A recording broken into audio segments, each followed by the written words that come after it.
Alors la maison diocésaine d'Auch, c'est d'abord et avant tout le lieu de résidence de l'archevêque. C'est ici qu'il vit, c'est ici qu'il travaille, il a son bureau ici. Et aussi ceux de ses principaux collaborateurs, le vicaire général, le chancelier, l'économe diocésain, travaillent ici dans cette maison avec lui.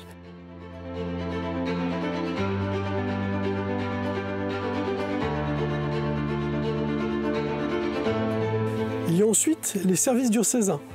Par exemple, la catéchèse, le service des pèlerinages, mais aussi la direction de l'enseignement catholique, qui est un gros service, très important, est aussi ici, dans cette maison diocésaine. Et enfin, c'est le lieu de résidence des prêtres retirés, des prêtres qui sont à la retraite et qui rendent des services dans les paroisses pour aller dire des messes. Ils vivent aussi ici tant qu'ils le peuvent. Il y a aussi des laïcs, des femmes, des hommes à la retraite, souvent seuls, qui recherchent ici une vie de communauté, une vie fraternelle, avec des appartements à loyer modéré.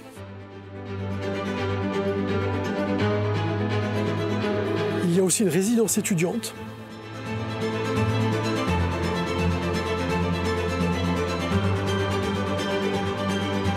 Il y a enfin des salles de réunion où l'on peut se réunir. Et puis il y a un petit restaurant où l'on peut déjeuner ici tous les jours. Les gens de passage, les bénévoles, les laïcs, les prêtres, les gens qui travaillent sur ce site. Alors la première pierre a été posée en 1667 sous le roi Louis XIV. Et les travaux se sont étalés à peu près sur un siècle parce que le bâtiment a été construit en 3 phases précisément.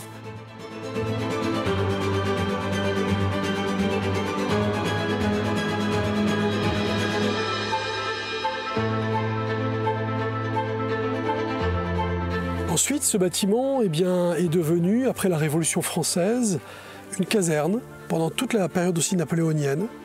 Il est redevenu un séminaire où on formait des prêtres du Gers jusqu'en 1905 où l'État l'a réquisitionné et en a fait de nouveau une caserne, puis un hôpital militaire juste avant la guerre.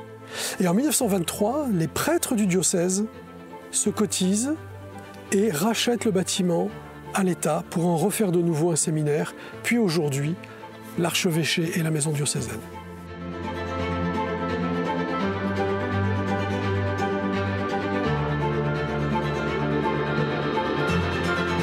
Pourquoi ces grands travaux dans la maison diocésaine? Eh bien parce qu'il y a 10 ans déjà, nous avons fait une première grande phase sur les façades côté ville, qui constituent à peu près 40% des surfaces de ce bâtiment. La façade côté ville était très abîmée, il y a eu une grande opération de rénovation, longue, onéreuse, qui a permis de sauver cette façade, de la restaurer.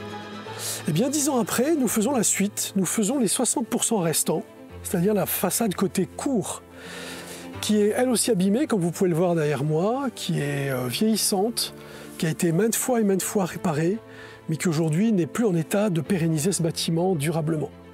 Nous allons donc engager des travaux pour garantir la pérennité de ce bâtiment pour les 50, 60, peut-être 80 ans à venir.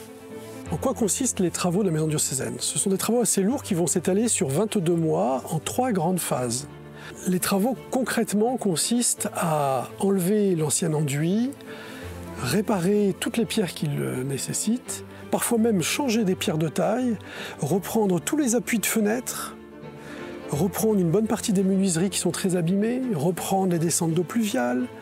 Voilà, toute une série de petits travaux. Évidemment, les plus visibles, ça va être la façade elle-même, ça va être l'enduit.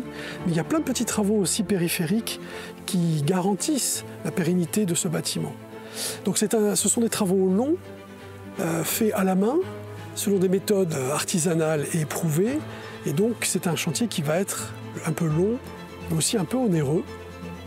C'est un chantier qui va coûter un peu plus d'1 million d'euros. Et c'est la raison pour laquelle nous avons lancé une grande souscription pour nous aider, pour participer activement au financement de ces travaux. Bien maintenant, je m'adresse à vous, vous qui découvrez cette maison diocésaine. Si vous souhaitez devenir acteur de ce projet de rénovation de cette maison, si vous souhaitez participer activement et nous soutenir, eh bien vous avez la possibilité de donner par la Fondation du patrimoine ou de prêter au diocèse par le site Credo Funding ou Credo Lending afin de nous apporter les fonds nécessaires, les 650 000 € que nous levons pour participer aux côtés du diocèse à la rénovation de cette maison. Pour ceux qui prêteront par credo lending, eh bien, le diocèse remboursera par des annualités pendant quelques années à un taux de 4%. Prêtez au diocèse, donnez au diocèse et nous vous tiendrons informés de l'avancement des travaux de cette maison en votre qualité d'acteur, de co-constructeur de ce chantier. À bientôt.